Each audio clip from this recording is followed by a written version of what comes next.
స్టార్4 TV news Shankarapatnam మండలంలో BC Azadi federation ఆధ్వర్యంలో నిర్వహించిన బీసీల విజయగర్జన సభ విజయవంతంగా జరిగింది.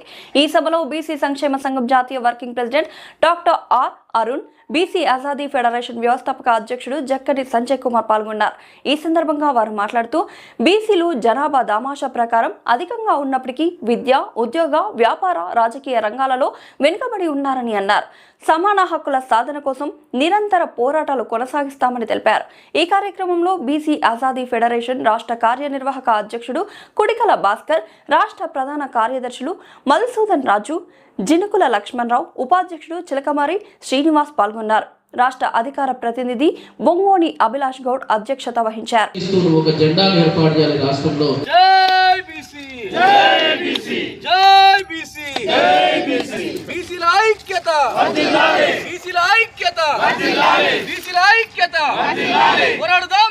హక్కులు సాధించే వరకు జోహార్ మహాత్మా జ్యోతిరావు పూలే, జోహార్ సర్దార్ సర్వాయి పాపన్న గౌడ్, జోహార్ పండుగల సాయన్న ముదిరాజ్, జోహార్ బెల్లి లలితక్క యాదవ్, జోహార్ కొండా లక్ష్మణ్ బాపూజీ నేత, జోహార్ బీసీ మహనీయులకు జై బీసీ.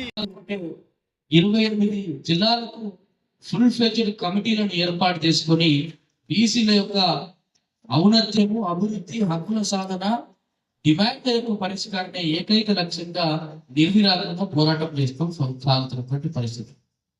అయితే నేను దాదాపుగా 8 సంవత్సరాల నుంచి అన్నతో అనుబంధం, 10 ఏళ్ళ నుంచి అన్నతో అనుబంధం. బీసీ సంక్షేమ సంఘం గౌరవ పెద్దలు మా గురువర్యులు ఆర్ కృష్ణయ్య గారి నాయకత్వంలో 6 సంవత్సరాలు 7 సంవత్సరాలు పనిచేసినటువంటి అనుభవం. ఇలా జిల్లా స్థాయి నుంచి మొదలుకుంటే స్టేట్ కోఆర్డినేటర్ వరకు విద్యార్థి సంఘంలోనూ, అదే రకంగా సిపిఐ మండల కార్యదర్శి, అదే రకంగా వార్డు సభ్యులు సంబంధ గారిని ఆహ్వానిస్తా ఉన్నాం. పోరాడుతున్న జక్కని సంజయ్ కుమార్ గారు మొట్టమొదలు బీసీ విద్యార్థి సంఘం నాయకుడిగా ఎదిగి బీసీ సంక్షేమ సంఘంలో, ఆ తర్వాత ఉత్తర తెలంగాణ కోఆర్డినేటర్గా ఎదిగి, ఆ తర్వాత బీసీ సంక్షేమ సంఘం సూచన మేరకు ఆయన నిజాయితీ, నిబద్ధత, పేద ప్రజల పట్ల ఆయన కమిట్మెంట్, ఇట్లాంటి రోజుల్లో డబ్బు కమ్మబోయే రోజుల్లో అత్యంత అరుదైన నాయకుడు, ప్రాణత్యాగాన్ని సైతం బీసీల కోసం తెగించిన నాయకుడు. ఇవాళ శంకరపట్నం మండలంలో ఏర్పాటు చేసిన బీసీ సర్పంచ్, ఉప సర్పంచ్, వార్డు మెంబర్ అభినందన సభకి సత్కారానికి రావడం జరిగింది. ఇవాళ మీరు చూడొచ్చు, గత ప్రభుత్వం జీవో నంబర్ 46 తెచ్చి బీసీలను వంచడం జరిగింది. 17% రిజర్వేషన్ ఇచ్చి. ఇదంతా ఎక్కడ మొదలైందంటే వాడు ఇచ్చిన కామారెడ్డి డిక్లరేషన్ లో కులగణన చేస్తాం 6 నెలలు అధికారంలోకి వచ్చినాక అని చెప్పడం జరిగింది.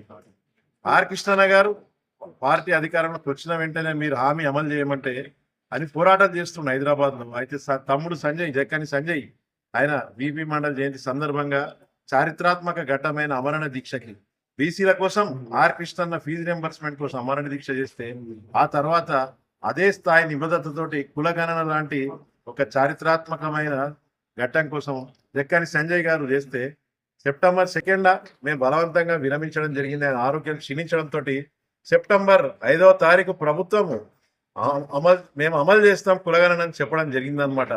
అంతేకాకుండా మేము ఏఐసిసి ముట్టడి చేయడం జరిగింది. సాయేశ్వరాచారి కుటుంబానికి న్యాయం చేయగలని మొట్టమొదటి బీసీల అమరవీరుడు సాయేశ్వరాచారి. ప్రభుత్వం అన్ని అబద్ధాలు చెప్పింది అనమాట. ఆయన బీసీ అమరవీరుడు కాదు, ఆయన ఏదో ఆఫీస్ దగ్గర, యూట్యూబ్ ఛానల్ దగ్గర బయటకు జరిగిన సంఘటన. అంటే మేము ఏఐసిసి కార్యాలయం ముట్టడించినాం. మేము కార్యాలయం ముట్టడిస్తే తమ్ముడు కూడా రావడం జరిగింది, జక్కని సంజయ్ తమ్ముడు కూడా రావడం జరిగింది. ఢిల్లీ రోడ్ల మీద రికార్డు స్థాయిలో ఎంపీ క్వార్టర్స్ నుండి బయలుదేరితే ఢిల్లీ రోడ్ల మీద 4 గంటలు బైఠాయిస్తే, మరో రోజు మనసు ఇతర నాయకుల నుంచి పొన్నం ప్రభాకర్ గారి నుంచి వాళ్ళ కుటుంబాన్ని పంపించింది కాంగ్రెస్ ప్రభుత్వం. వాళ్ళకి ఎక్స్గ్రేషియా ప్రకటించింది, ఒక కాంట్రాక్ట్ ఉద్యోగం. ఇట్లాంటి అనేక ఉద్యమాల్లో పాల్గొని ఆయన వెన్నంటే ఉండి, మా వెన్నంటే ఉండి, మేము కూడా ఆయన వెన్నంటే ఉండి బీసీలని రాష్ట్రంలో ముందుండి నడపాలి, సామాజికంగా, ఆర్థికంగా, రాజకీయంగా ఎన్నో పోరాటాలు చేసిన తమ్ముడు పిలుపు మేరకు ఇక్కడికి వచ్చే నేను ఆయన మద్దతుగా నిలవడం జరుగుతుంది.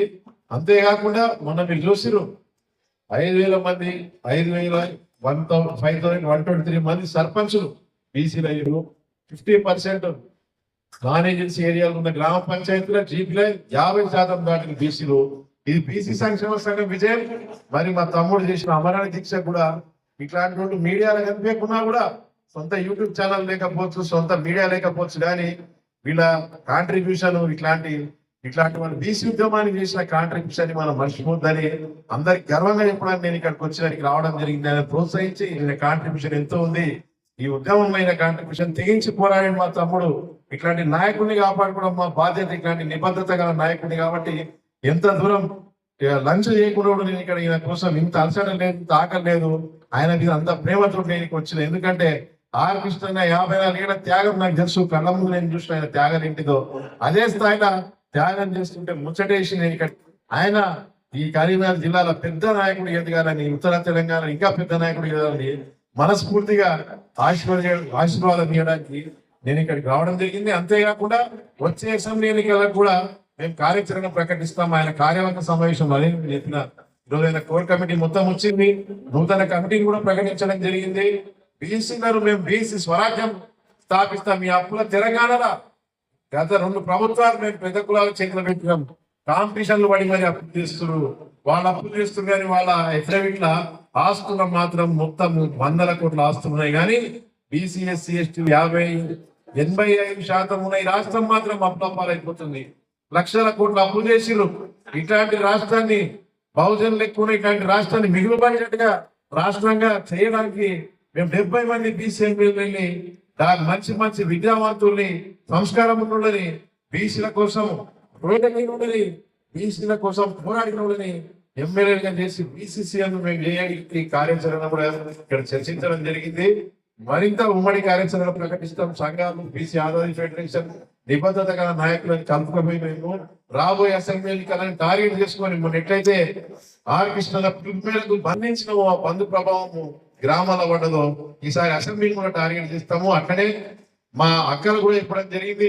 మహిళా బిల్లు ఏదైతే ఇప్పుడు వచ్చిందో బీసీ మహిళలను మేము ప్రోత్సహించడానికి మీరు సగం వాటా తీసుకోవాలి. బీసీ మహిళలు 33% బిల్లు డీలిమిటేషన్ తర్వాత ఏదైతే వస్తుందో 33% బీసీ మహిళలు కూడా ముందుకు పోరాడాలి. దానికి కూడా కార్యాచరణ మీరు ప్రకటించాలి.